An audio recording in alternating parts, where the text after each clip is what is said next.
Buongiorno e ben ritrovati con il TG Flash di New Sicilia ed eseguiti i titoli più importanti della mattina. Maxi operazione antimafia questa mattina a Palermo, 183 gli arresti eseguiti durante il blitz che ha visto impegnati circa 1200 carabinieri, coinvolti diversi mandamenti nell'ennesimo tentativo di Cosa Nostra di ricostruire la cupola provinciale.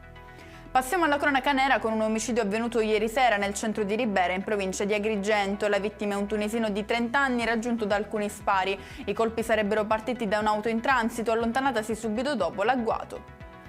E ora ci spostiamo a Trapani per una truffa al Servizio Sanitario Nazionale. L'inganno è stato portato avanti da un farmacista e dalla sua collaboratrice mediante la falsificazione di prescrizioni mediche per simulare la cessione di farmaci.